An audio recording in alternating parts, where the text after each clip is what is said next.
During dinner, my husband let out a phrase that only my best friend knew. As I investigated, found out that he'd followed her for months and finally exposed the secret that he tried to hide. We were in the middle of dinner when Mark suddenly set down his fork.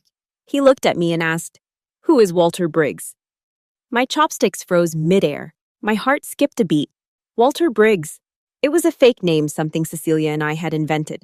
One drunken night, we made a pact. If one of us ever got into trouble and couldn't be reached, Walter Briggs would be the code. Besides the two of us, no one else knew that name. And Cecilia had been missing for a month. She said she was going on a trip to Thailand and she never came back. I looked at Mark's casual, untroubled face and my heart sank. How could he possibly know that name? The name Walter Briggs was born the year Cecilia and I graduated from college. We had finished a whole bottle of wine and were lying on the rooftop staring at the full moon. Cecilia had her arm slung around my neck, her words slurred.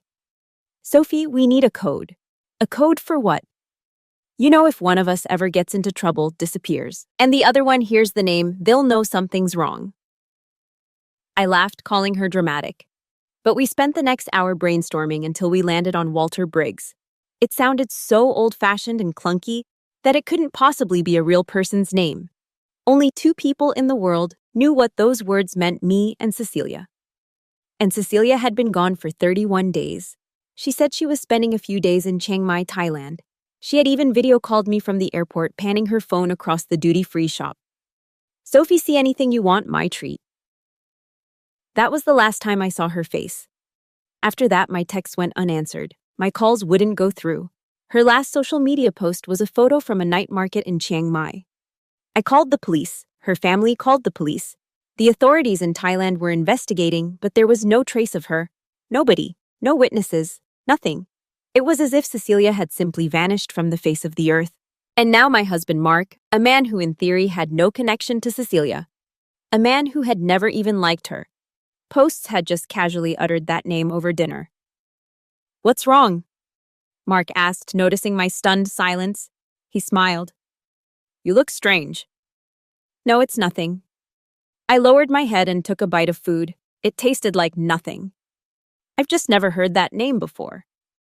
"Where did you hear it?" "Oh, a friend mentioned it," he said, taking a sip of water.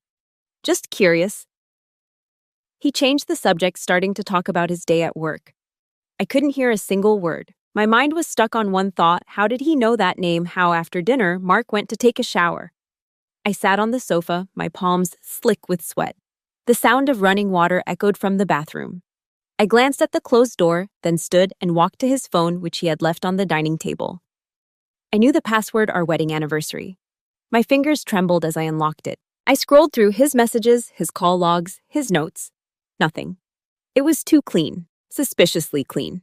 No one's phone is that pristine. Next, I went for his laptop. It was in the study, and I knew that password too. He had never tried to hide it from me. I checked his browser history, his files, his downloads, one by one. Then I opened the cached records of a booking app, and my hand froze.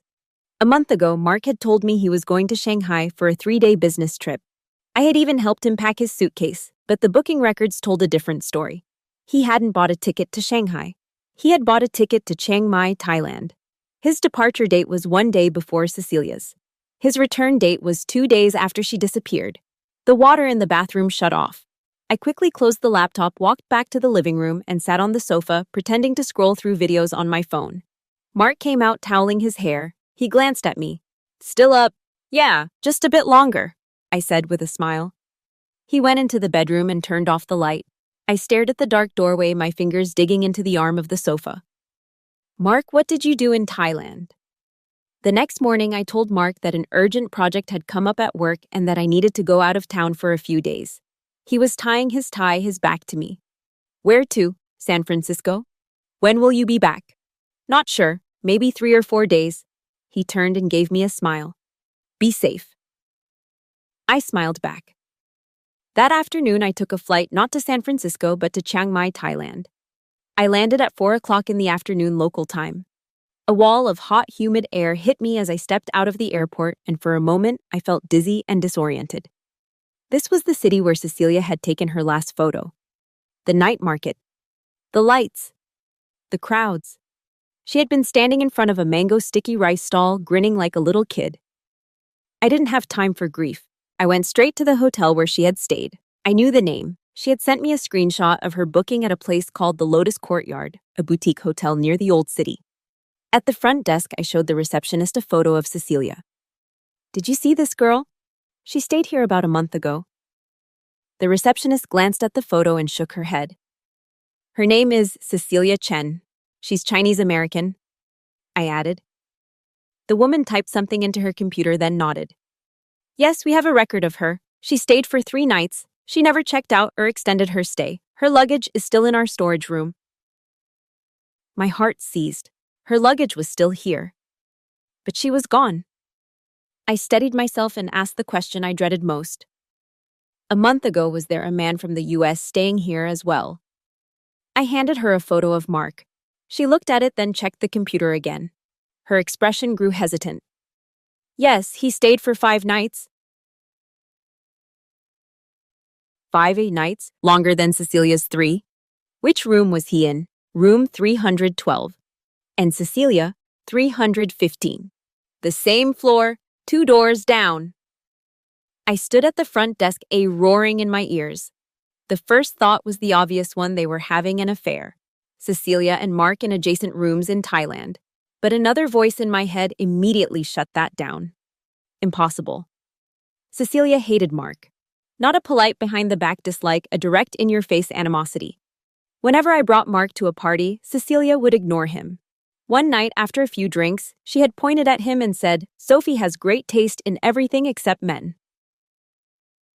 Mark's face had turned green. They hadn't made eye contact since. How could 2 people like that be having a secret affair in Thailand? Then why was he staying next door to her? What was he doing? I took a deep breath. I need to see the security footage from that week. The receptionist looked uncomfortable. I'll have to ask my manager. Please do. And we might need the police to authorize it. My best friend is missing. I cut her off, my voice calm but my hands shaking. It's been a month. No one has seen or heard from her. Your hotel may be one of the last places she was seen alive. Do you really think your manager won't cooperate? She stared at me, then picked up the phone. 20 minutes later, the hotel's head of security led me to a small surveillance room. 3 walls were covered in monitors. He pulled up the recordings from a month ago, starting from the day Cecilia checked in. I sat down, my palms cold with sweat. Day 1. Cecilia dragged her suitcase into the lobby and checked in at the front desk. She was wearing a white sundress, her hair in a ponytail, chatting happily with the receptionist. My eyes burned with tears. Then, in the bottom right corner of the screen, a man walked in through the main entrance, a dark blue t-shirt, a baseball cap, a face mask. The way he walked, his posture, it was Mark. He didn't go to the front desk. He sat down in the lobby lounge, picked up a magazine, and held it in front of his face. But his eyes followed Cecilia from the moment she checked in to the moment she took her keycard and stepped into the elevator. He watched her the entire time. A chill ran down my spine. "Fast forward," I said. The security chief sped up the playback. That afternoon, Cecilia left the hotel to go sightseeing. The camera angle switched to the entrance. 2 minutes after she walked out, Mark followed. Same cap, same mask. He stayed about 20 yards behind her. That evening, Cecilia ate dinner at the hotel restaurant on the ground floor. Mark sat in a corner nursing a cup of coffee. His seat gave him a perfect view of her table. Cecilia never noticed him. Day 2. Cecilia visited a temple. Mark followed. Cecilia went to a night market. Mark followed. Cecilia bought a coconut from a street vendor and crouched down to pet a stray cat. Mark stood across the street in front of a convenience store, pretending to look at his phone. Every frame, every shot, he was there. My hands started to tremble. This wasn't an affair. People having an affair don't act like this. They don't wear masks and keep their distance. They walk side by side. They eat together. They touch. He never spoke a word to her from start to finish. Cecilia had no idea he was there. This wasn't a tryst. This was stalking. What about the 3rd day? I asked, my voice hoarse. The security chief pulled up the footage. On the morning of the 3rd day, Cecilia left the hotel. She had a backpack on and was holding a map, looking cheerful. The camera showed her walking out the front door and heading east down the street. 2 minutes later, Mark emerged from a side exit and headed in the same direction. And then the footage ended. The hotel's cameras only covered a short radius. I couldn't see what happened beyond that. Are there any other cameras? I asked. The security chief shook his head. That's all we have for the street coverage. You'd have to contact the local police. I sat in silence for a long time. Then I stood up, thanked him, and walked out. Standing in front of the hotel, I opened the map on my phone. Cecilia had been heading east. That road passed a few streets, a market, a gas station, and ended at the coast. At a cliff. I stared at the pin on the map, my fingers numb. She went there, he followed her, and then she disappeared. I did not sleep that night. I sat upright in the hotel room with every light on, staring at my phone as though it might suddenly explain everything. The air conditioner rattled in the wall, barely cutting through the heat. Outside, scooters buzzed past in bursts, and once in a while, a dog barked somewhere in the distance. Every sound made me flinch. Around midnight, my phone lit up. A message from Mark.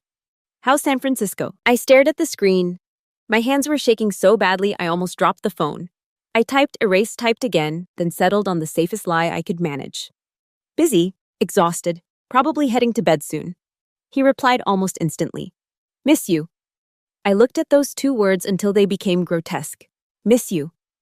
As if he had not followed my missing best friend through a foreign city wearing a mask. As if he had not lied to my face for a month. As if I did not now know he had been in Chiang Mai while Cecilia vanished. I put the phone face down and sat in silence until dawn. The next morning, I contacted the local police station and asked to speak to the officer assigned to Cecilia's case. That was how I met Inspector Nari.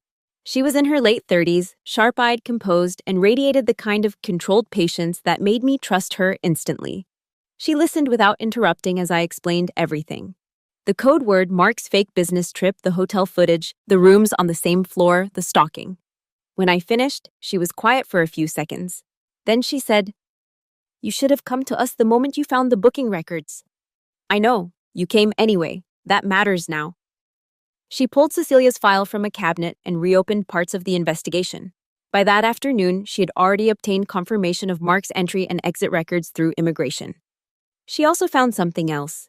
During his stay, he had rented a motorbike under the name Marcus Hall. Not Mark Holloway. Marcus Hall, a variation, a shield, just enough to obscure himself if no one was looking too closely. Nari laid the printed record on the desk between us. He was hiding, I said. Yes, she replied, but not very well. The police also pulled limited traffic footage from an intersection east of the hotel. It showed Cecilia passing on foot that third morning. It showed Mark several minutes behind her, and then several minutes after Mark, another figure on a motorbike. Helmeted, male build, long sleeves despite the heat, a third person. I stared at the still frame. Do you know who he is? No, Nardi said. But now we know your husband was not the only one following her. That changed everything. Until then, I had been moving between 2 theories: affair or obsession. But this widened the story into something uglier, something organized. Someone else was there. Someone else knew where Cecilia was going. That afternoon, Nari arranged for us to examine Cecilia's stored luggage. The hotel brought it out to a back office, 1 cream suitcase, 1 carry-on, and a canvas tote with a cartoon lemon printed on the side. My throat tightened when I saw them. Normal luggage, vacation luggage. No one packs sunscreen, sandals, and cute summer dresses planning to disappear. Inside the tote, we found a notebook. Most of it was ordinary food spots, temple names, small sketches, shopping lists, jokes to tell me later. Then near the back, I noticed that 1 page had been torn out. The sheet underneath held deep pen impressions. Nari took out her phone, angled the notebook toward the light, then adjusted the contrast on a photo. Slowly, the indented writing became visible. Meet 11:30. If he lies, go east. Cliff View Cafe. Bring copy, not original. I felt a cold rush through my entire body. Copy of what? I whispered. Nari did not answer right away. She was staring at the words as if they were opening a door neither of us wanted to walk through. When she finally spoke, her voice was calm. Whatever it was, she believed it was important enough to hide. We kept searching. Inside the lining of Cecilia's makeup bag, tucked so flat it was almost invisible, Nari found a memory card. At the station, a technician loaded it onto a desktop computer.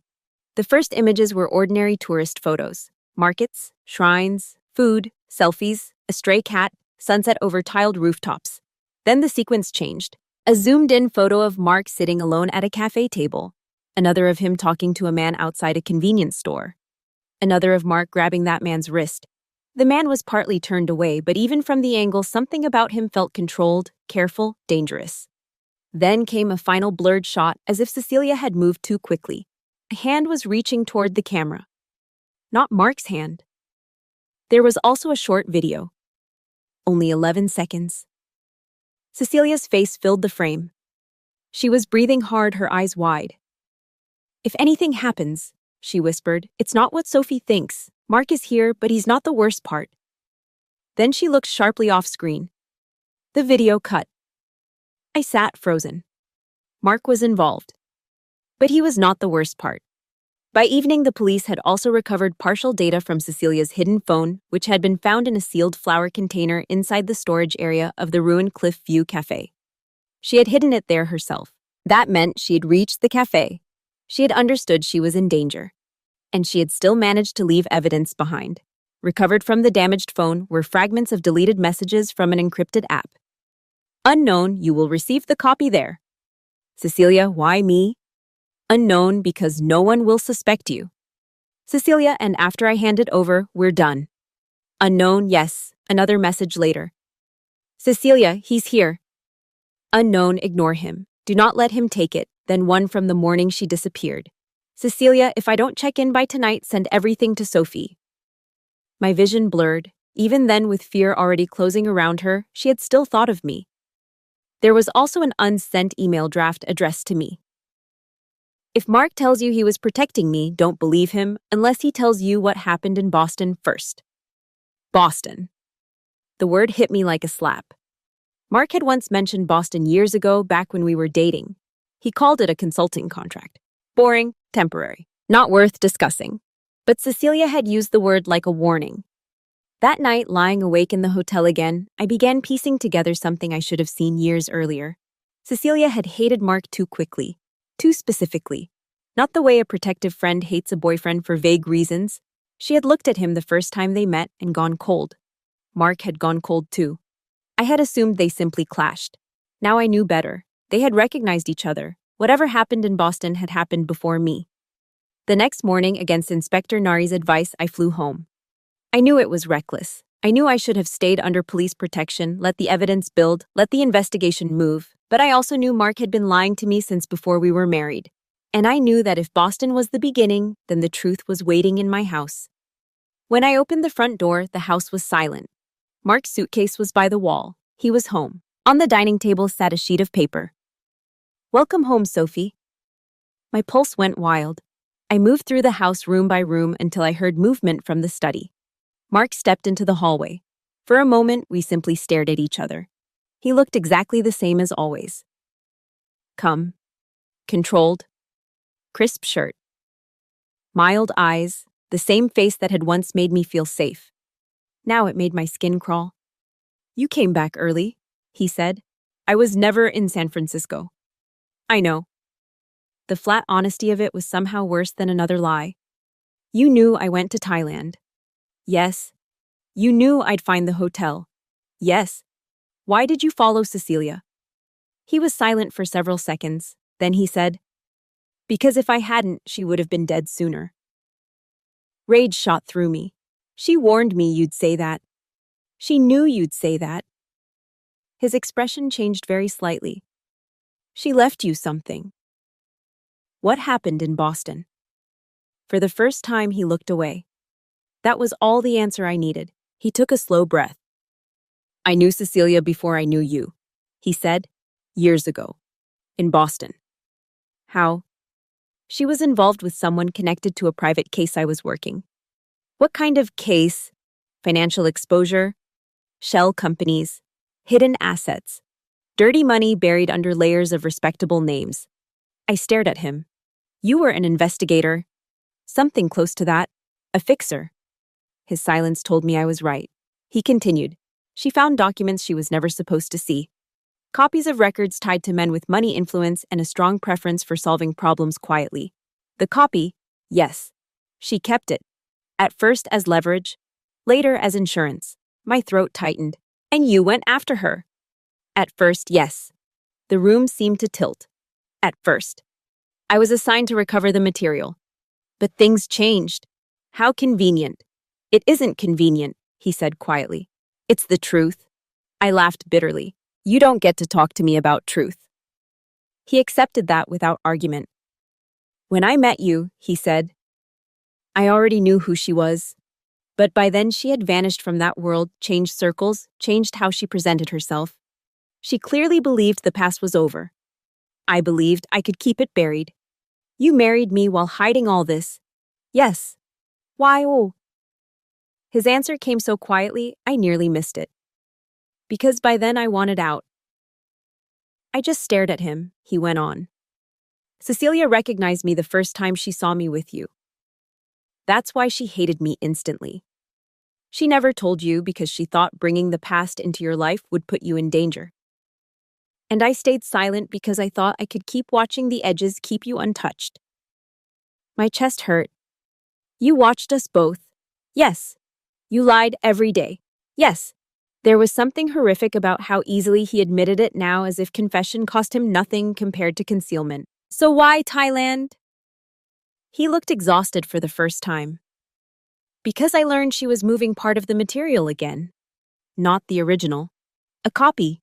She planned to meet someone in Chiang Mai. Maybe a broker. Maybe a middleman. Maybe someone pretending to be both. The network from Boston had splintered over the years. Old names were dead. New names were using dead channels. And you went after her to stop the exchange. Yes. To protect her. To keep the wrong people from getting there first. That's not the same thing. No, he said. It isn't. I held his gaze. What happened at the cliff? She met someone at the old Cliff View Cafe. I stayed outside to watch. Then another man arrived. The man from the motorbike. He wasn't the contact she expected. The one in the photo. Yes. He searched her bag. Mark nodded once. He realized she wasn't carrying the original material. Only enough to suggest she still had access to the rest. She ran. Yes. She filmed you. I know. She thought you were with them. At first. He paused. Maybe by the end she realized I was not on his side. But by then it didn't matter. I could barely breathe. What happened? She bolted out the side of the cafe toward the cliff path. He chased her. I chased both. There was shouting.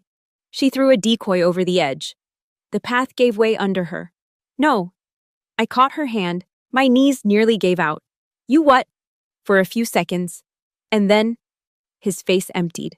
The rock broke. Silence swallowed the room. I heard my own voice as if from far away. Did you see her body? No.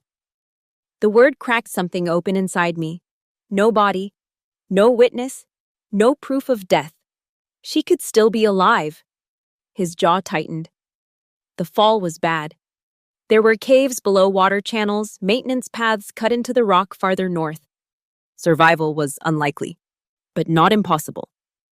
He did not answer. Then another thought hit me. The copy. Where is it? He looked at me steadily. In this house. Every part of me went cold. What? She moved the real microprint months before Thailand. Sent it to you hidden in something you would never think to inspect.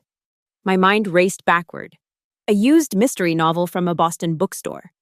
Cecilia had mailed it to me months ago with a note inside for when your husband gets too boring to deserve your attention. I had laughed and tossed it onto a shelf in the study. Mark saw the realization on my face. Yes, he said. That book. Before I could say anything else, the doorbell once, twice, then heart-pounding. Mark's head snapped toward the front of the house. How many people know you came back? He asked. I don't know. He crossed to a drawer and pulled out a handgun. I stared at it in disbelief. You have a gun. I told you what I used to do. The pounding came again.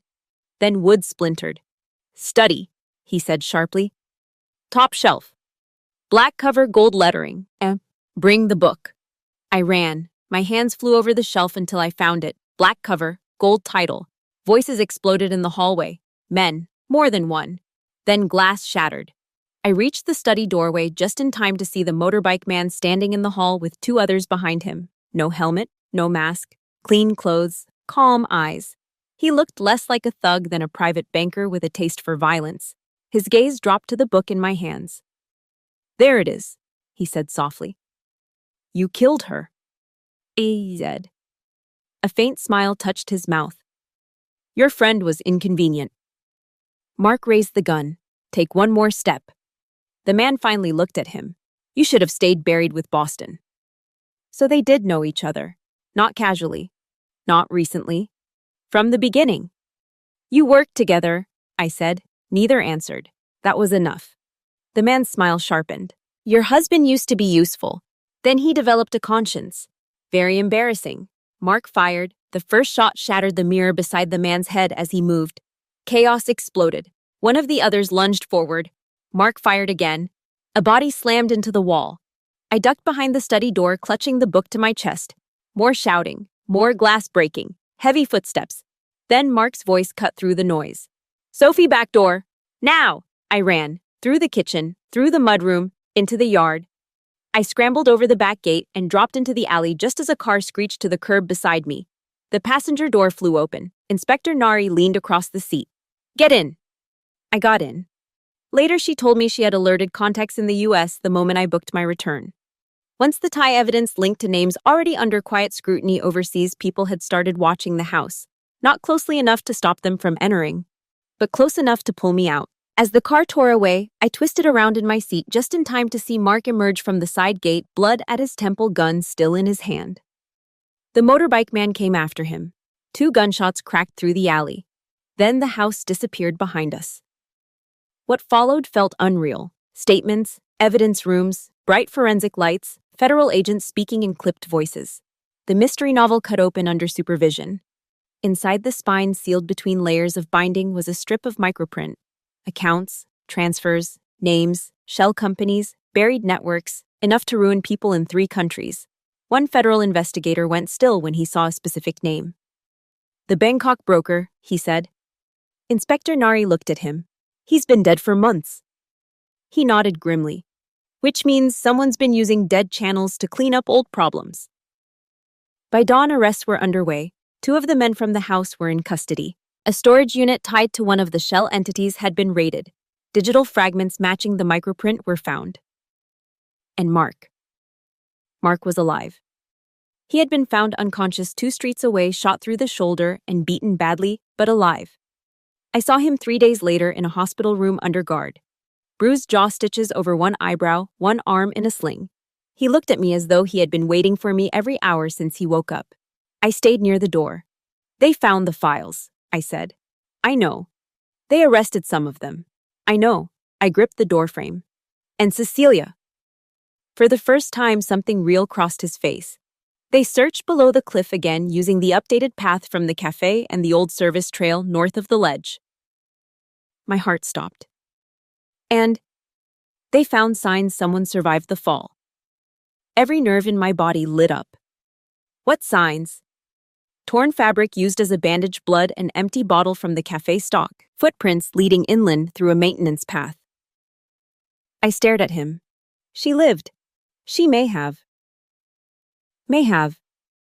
The trail ended near a service road. No cameras, no confirmed sighting after that.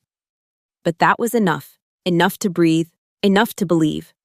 I looked at Mark for a long time. "I don't know what part of you was real." His answer came quietly. "Not enough of it." I filed for divorce before he left the hospital. The scandal broke slowly. First financial leaks, then old filings reopened, then shell companies tied to respectable firms, then names from Boston resurfacing beside names from Thailand, Hong Kong, and New York. It wasn't one dramatic collapse. It was rot rising through polished floors. Mark cooperated enough to damage the network, not enough to free himself from it. Months passed. Then one morning, a package arrived with no return address. Inside was a single silver star earring. My breath caught. Cecilia had a pair exactly like that in college. Beneath it was a photograph. A woman seated in profile at an outdoor cafe somewhere coastal and bright, scarf over her hair, sunglasses hiding half her face. Thinner than before, sharper, alive. It was Cecilia. I turned the photo over. In her handwriting were 7 words. Walter Briggs worked exactly as intended. I slid to the kitchen floor and cried so hard I could barely see. Weeks later, I went to the ocean alone. I brought the silver star earring from the package and the matching one recovered from Cecilia's belongings in Thailand. The wind pulled at my hair as waves struck the rocks below. Cecilia used to say survival in stories was always romanticized. That in real life, it was usually ugly, lonely, and badly timed. That sometimes the bravest thing a person did was simply keep moving after the world gave them every reason not to. I stood there for a long time. Then I put both earrings back in my pocket. I kept them. One for the girl who vanished at the edge of a cliff. One for the woman who climbed back out of the dark and chose not to be found until she was ready. As for Mark, he became what men like him fear most. Not dead, not forgiven, known. And in the end, that was a harsher sentence than prison. Because some stories do not end with love. They end with the truth. And the truth, once it finally surfaced, changed everything.